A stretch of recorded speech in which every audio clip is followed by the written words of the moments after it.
introduce myself a little bit. I work as a co-founder for Society of Women Coders. Society of Women Coders is a nonprofit organization based out of New York City, but we operate in the developing countries. We conduct free coding and entrepreneurship camps for young girls. We currently have a presence in Haiti, Belize, Afghanistan, Kazakhstan, and Kenya. And only recently, and why is this topic so relevant to me, is because all of our programs that we planned for summer and had to be canceled due to social distancing and travel restrictions and all the services and all the classes that we offer.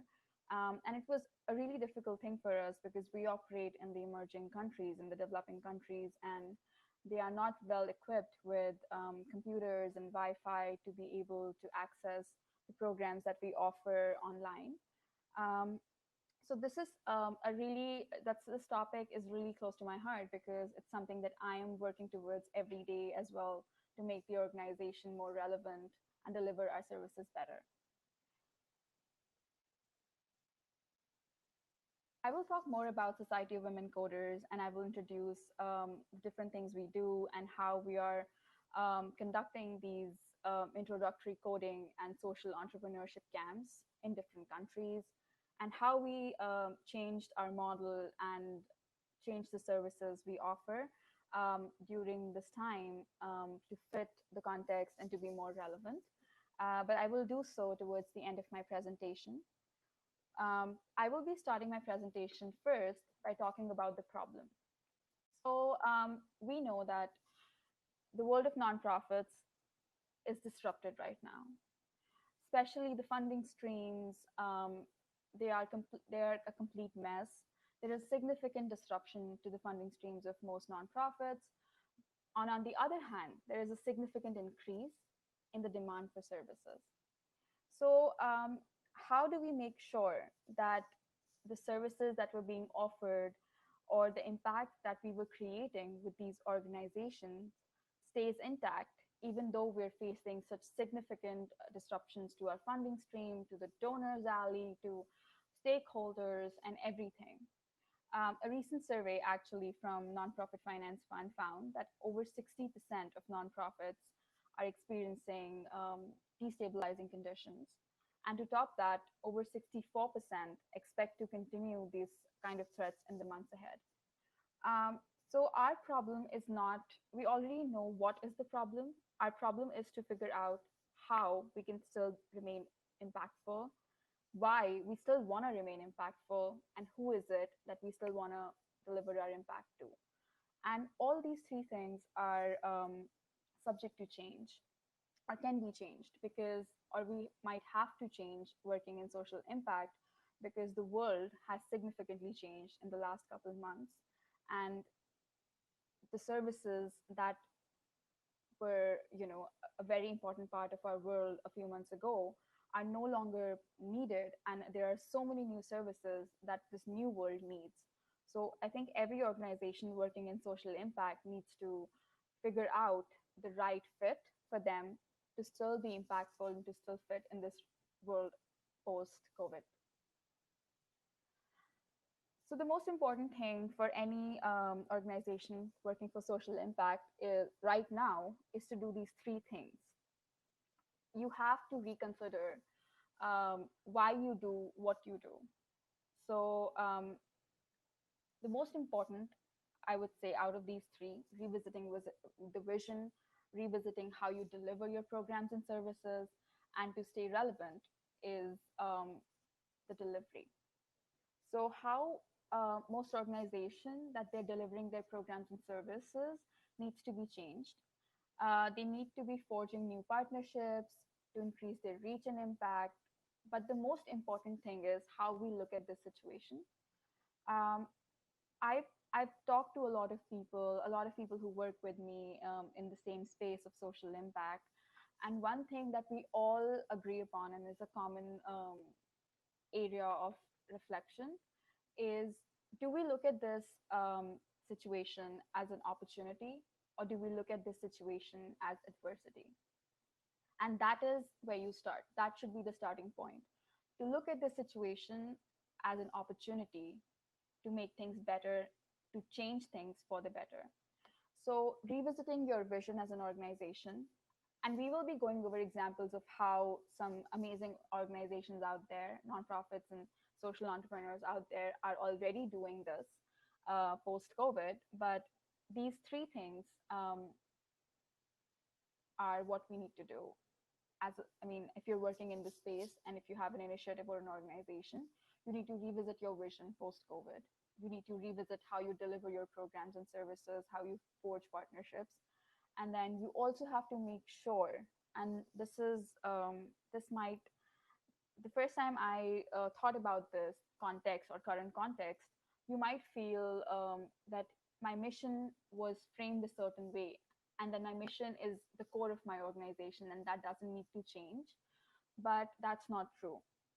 To make sure that your organization stays relevant post COVID, a very important consideration is how you frame the value of your work in the current context. So it's not about what your mission was or what your mission is. It's about why your mission matters now. How will you convince the rally donors or your partners, or even like motivate your staff that why are you relevant now? A very interesting example of this is one of my friends. She works for Antflow. It is a nonprofit organization that it's a social entrepreneurial venture that sells. Their movement is to sell menstrual products to corporations and make sure that all the employees and people working there get menstrual products for free. That was their mission previously, and Flow. But during the COVID crisis, they completely changed their vision and how they deliver services to manufacture masks instead of. So they shifted their focus from manufacturing menstrual products to manufacturing pads. Manufacturing masks. And I thought that was an amazing and a brilliant example to stay relevant and to contribute to the society at a time when the world is facing a global crisis. There are a few other examples that we will be talking about on how they implemented the three things of vision, delivery, and context. Bread for the City is one, and it's very interesting. So, Bread for the City is a nonprofit based out of Washington, D.C. What they do is they would provide food, medical services, legal services, and social services in Washington, D.C. But obviously, due to like COVID-19 and the restrictions, they had to close their food pantries. So, I mean, that is definitely a roadblock for an organization that does all their work needs volunteers to be present, like on ground, working on ground, like with with the people who are in need of food and medical services. So what they did is they closed their food pantries. The organization started working in delivery. They changed their mission. They changed their model to deliver groceries to different constituents of Washington, D.C. And then they also expanded their medical health services to include telehealth and, most importantly, COVID-19 testing. And it was a very rapid change of vision that Bread for the City brought along.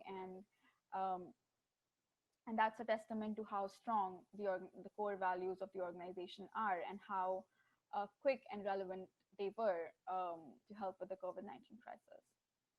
Then another one is Kaboom, and I'm sure most of you must have heard of Kaboom and what they do.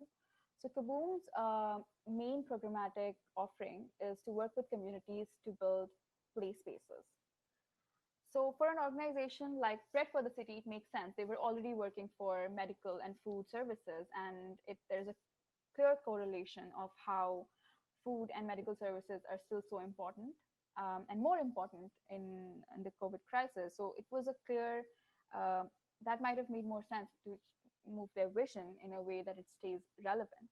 But with an organization like Kaboom, which which does which builds play spaces, how would an organization like that ensure that the donors and the philanthropists who invest in their organization still continue to do that was very interesting. So what they did is, um, obviously the organization knew that play spaces will always continue to be important, especially during the recovery from COVID-19, because kids are home and parents need um, things to keep their kids busy.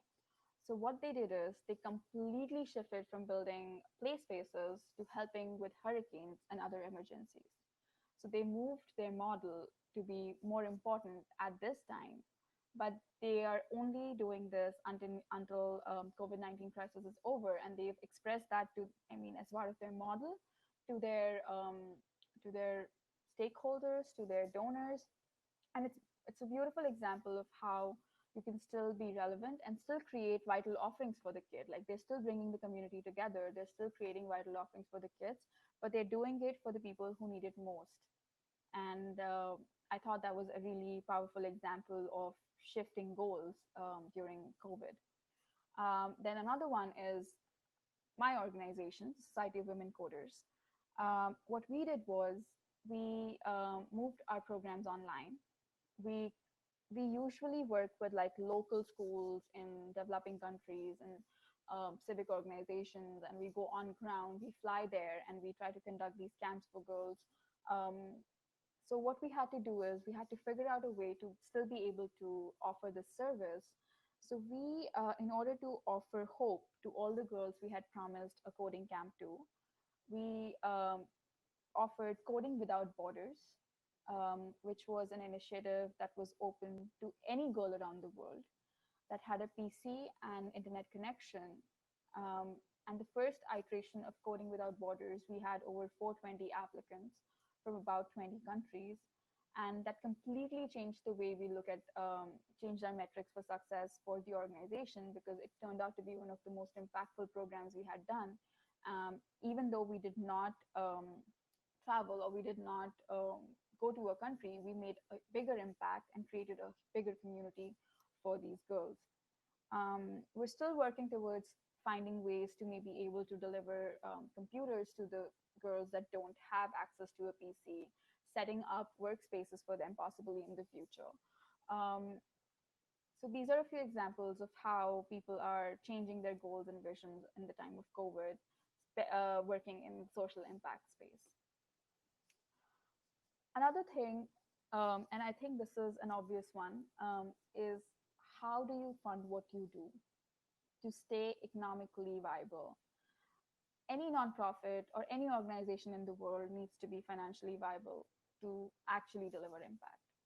So any good organization that you can think about, or any organization that is called successful, has a few things, and one of the most important thing is, a continued, a predictable, a reliable revenue source.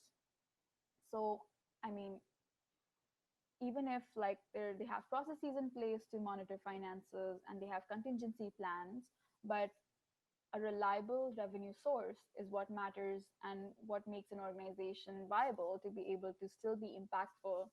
So during this crisis, during this time of economic difficulty, how do you ensure that your organization is able to create the kind of impact um, that it was creating before, or more going forward? So let's discuss and analyze together, because this is actually a really important thing. Um, first off, that first thing that any organization needs to do for their financial accountability is to assess your current situation. Cash management is critical. So you need to reevaluate what are your monthly operating costs, how much cash do you have, what kind of donors do you have, how are they diversified.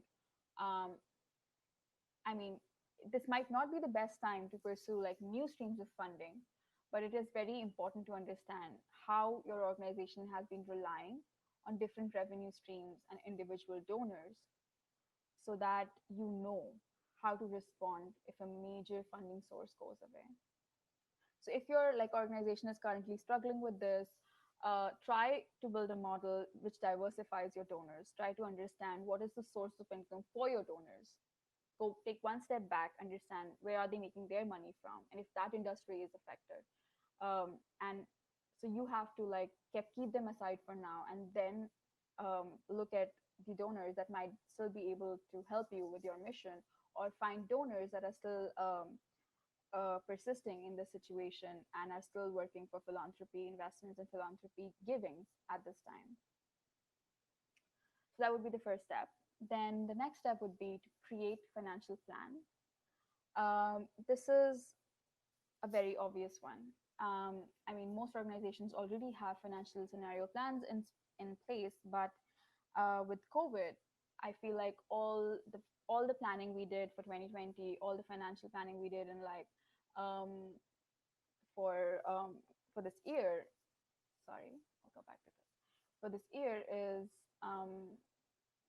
I mean, we have to understand that this might be the worst case scenario, but you have to make sure that your financial plans are in alignment to your first step, which was assessing your current situation. So if you've already assessed that, okay, you've already diversified your donors, you've already created a plan for each revenue stream that you had, you have to make sure that sustainable impact over long term could mean that you are scaling back in the short term, or even emerging as one, like as a lot of nonprofits are doing, or they did similar kind of expansions after the 2008 recession.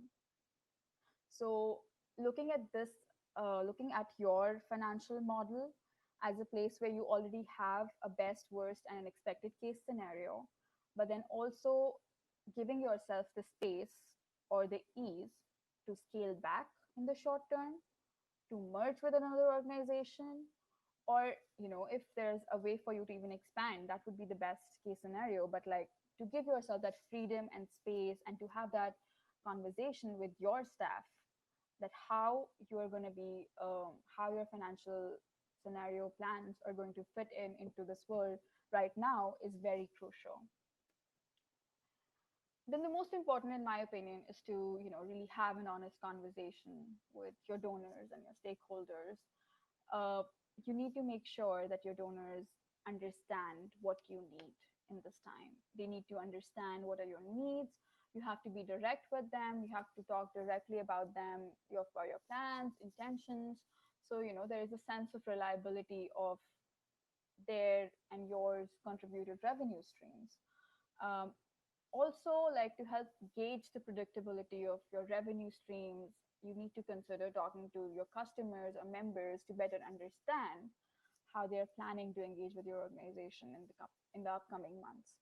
And I mean, we're going to go over the examples after this, but many organizations are finding success in asking customers or members to donate like prepaid fees, or like cancel services and events to help programs and services they care about. So, how a lot of organizational local businesses are asking you to buy gift cards for your loved ones in advance, or for an event that possibly is going to come in the future right now, so that their source of income, is not heavily affected. One amazing example is Bouvet Cafe. Bouvet Cafe is a social entrepreneurship venture. What they do is, it's a cafe. A major part of their profits goes towards helping kids in Haiti with medical and food services. Now, obviously, due to the COVID-19 restrictions, they had to close the Bouvet Cafe locations in New York City, in Jersey City.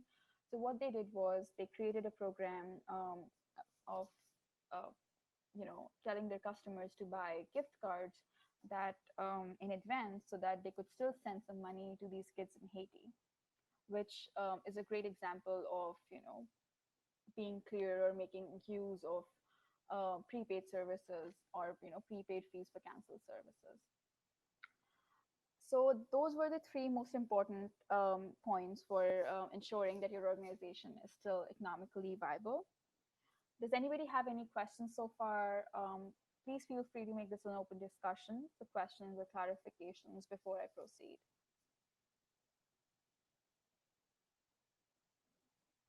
Okay. All right. The next thing, and I think it's kind of like very similar to economic reliability, is the capacity to deliver. So, what is supporting what you do?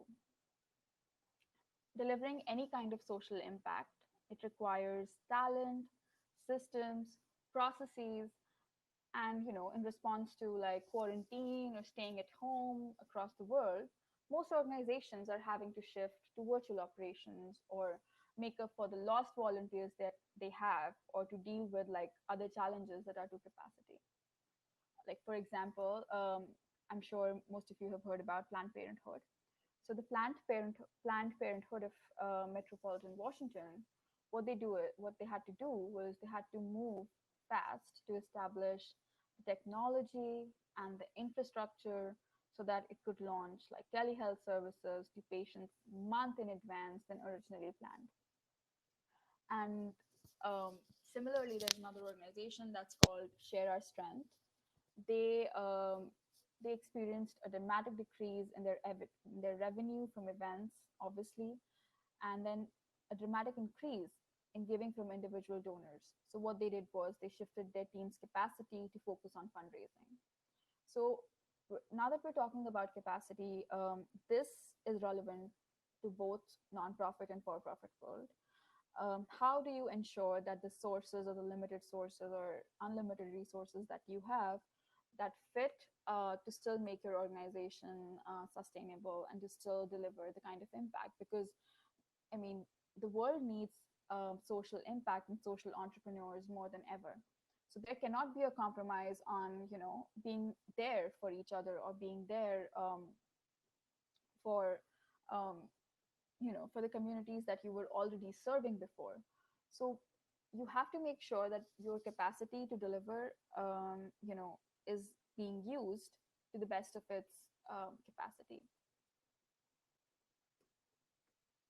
There are four kinds of capacities that are important to any organization right now. And before I dig deeper into them with examples, I would just point out the four: leadership capacity, adaptive capacity, collaborative capacity, and then technology capacity. So we all like, for resilience and for in these challenging times, every organization needs a strong leadership to make quick decisions and to respond to evolving challenges, to prioritize a well functioning executive team, and to have frequent and transparent communications with the staff, to have a good governance, to have all of these things. Most organizations require a strong leadership. And by leadership capacity, what we mean is flexibility. Flexibility to be able to recognize in this moment the full humanity of your staff, and to model the authenticity and the vulnerability that comes along. So what we're really trying to say is we need flexible leaders. Then the other thing is adaptive capacity. Adaptability is very important. um, you don't know how your clients are going to behave in the next 12 months and how your organization would need to respond. So to set up short-term financial goals, set up short-term impact goals, to adapt to each month differently, is what an organization also needs as an adaptive capacity. And you know considering creative new approaches or solutions, thinking about experimenting with different rapid prototyping approaches rather than launching major initiatives that require extensive analysis or proven track records. What you could do is you could build up on what you already have and then adapt it to each month as it goes, and have shorter goals and shorter impact goals and shorter financial goals as you go move forward. The next one is collaborative capacity.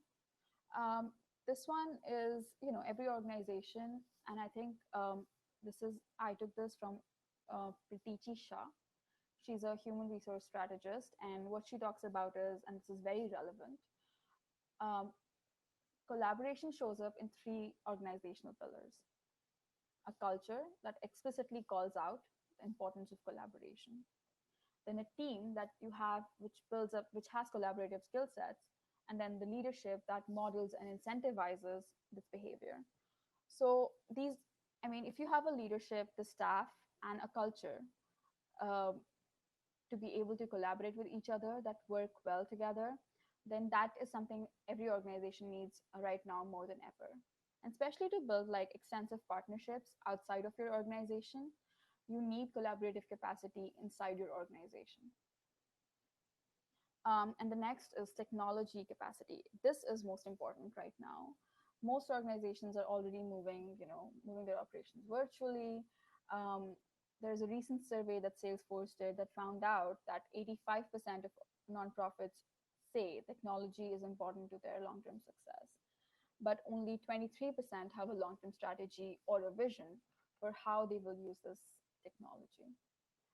I mean, nonprofits are scrambling to shift to virtual operations, but there is a need for strong systems and staff that can also make sure that this technology is being implemented well and being used well. So we need more people and who are more tech savvy, who understand the world of technology better. So the need for technical capabilities is more than ever. But technology capacity is critical to any business right now, especially so that they can make if during the time of recovery, they can make more data informed decisions and also make sure that the method of delivering services is at a greater scale and a lower cost. There are a few examples, and I think I already talked about them in my previous slides, but I think this one I did not talk about, and I'll bring it up. LISC is Maurice Jones, who's the CEO of LISC, and we all know what LISC does. What they did, they had to be um, very adaptive or very flexible with their holiday planning, which you would think is not as important, but what Jones said, or what her statement was, that what religious holidays might mean to the people during this time is different what than what they meant to the people before COVID. So now leaders more than ever need to embrace this authenticity, and they need to be better positioned to recruit and support their talent over the long term with giving people more flexibility with their religious holidays, or giving people more mental health days and things like that. Like Society of Women Coders, we moved to using Zoom, Slack, we're planning to use Progate or Google Classrooms for virtual global camps, and different, we're trying to incorporate more tools or technologically proven tools to make an organization that was primarily working on ground more efficient from a virtual space. So these are a few examples of capacity, improving your capacity, or being sustainable with your capacity to deliver. I'm towards the end of my presentation, but the most important thing about this is right now we need all hands on deck. Most funders, or more, this moment right now in history really calls for a new way forward for philanthropy, or we need investors, or we need donors that are prioritizing dismantling these oppressive systems that have been in place for so long. They're prioritizing this redistributing resources. They're prioritizing amplifying power for people closest to the problems the sector seeks to solve. So I mean, the practices that have been in the philanthropy world for a long time, they have created deep inequities in terms of who's receiving funding and how they're receiving funding. I mean, it's been, white dominant practices and then charity mindset in philanthropy has created this kind of gap, and has created like these kind of inequalities, especially through the movements that are closer to marginalized communities, often grassroots organizations that are led by people of color, or to build financial reserves and capacities that can help during the times of crisis. So now that we've seen how the spread of COVID-19 has disproportionately impacted the communities of color, funders must invest in movements and organizations that serve these communities better. We need to make sure that we can continue their important work and allow them the space to change course when it's needed, and then ultimately recover in this time. right now we need all hands on deck. Like I said, we need a different way forward for philanthropy, a different way forward for social impact, and a different way forward for social entrepreneurs to be more inclusive, to understand how people of color or marginalized communities need these services more than ever. And funders need to, consider that and need to incorporate that in their philanthropy plans or donation plans or stakeholder plans or whatever initiatives they're doing. And anybody who's watching this, I would also request you guys to learn more about how COVID-19 is disproportionately impacting founders of color, or founders or like investors of color, more than it's affecting other people. Now, the most important thing, and I think this is one thing I would like all of you to take away from my presentation today, anybody who's working for social impact, uh, we need to make all these changes. We need to make sure that you're tweaking your financial models, you're tweaking your capacity, how you're delivering things, you're tweaking to make sure that your organization is still relevant. But what the most important thing is, please still stay true to your purpose. Past few weeks, past 2 months, honestly, have left so many nonprofits feeling like they are in a position of a tailspin. What is my advice to everybody is to apply the same mindset to your organization that you are likely applying to your personal life. The crisis has caused many of us to refocus on the things that mattered most to us personally. And I think this is the time that organizations can use, or this is an opportunity that organizations can use to bring that kind of focus to their goals and to their purpose. Reground yourself in why your organization does what it does, and then use that to determine what you need to support that vision, both financially and in terms of organizational capacity. But you know stay relevant, but please still stay true to your purpose, and hopefully we'll all come out of the other end of this stronger, more resilient, and better than ever. Thank you. That marks the end of my presentation about social entrepreneurship and COVID-19 and what we can do to be better. Like I said before, I will be talking about Society of Women Coders a bit. So what I'm going to do is I'm just going to take you guys um,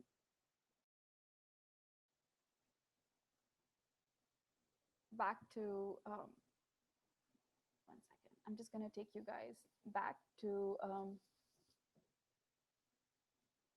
the website to tell you guys a little bit more about Society of Women Coders and our upcoming plans. So let me share my screen.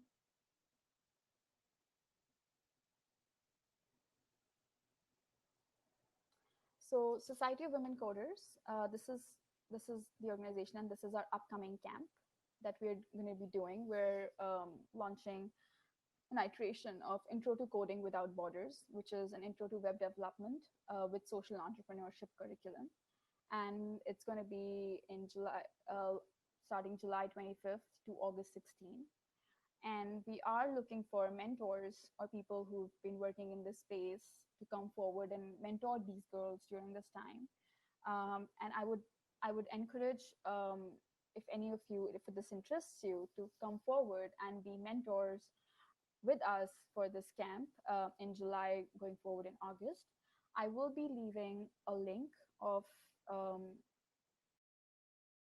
of the initiative here.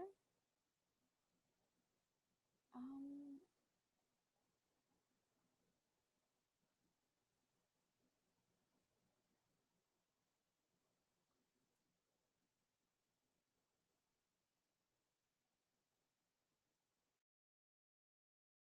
Please feel, yes, Ishika, I will be sharing the slides. I can share the slides. But this is what Society of Women Coders is doing as its upcoming camp, and we're really looking for more people to join, for more people to mentor with us, to more people to partner with us, for more organizations to work with us in this space. we're trying to create a bigger impact with girls around the world of age 13 to 18 to learn more about coding, social entrepreneurship, and work in the impact space going forward. So if you're interested, please feel free to reach out. You can find me on LinkedIn. Um, you can find me through this website as well, societyofwomencoders.org. This was um, so this marks the end of my session, and I hope you guys enjoyed this session and learned something about social entrepreneurship and how COVID-19 is impacting us and how we can do better as a community and as a group and even as organizations.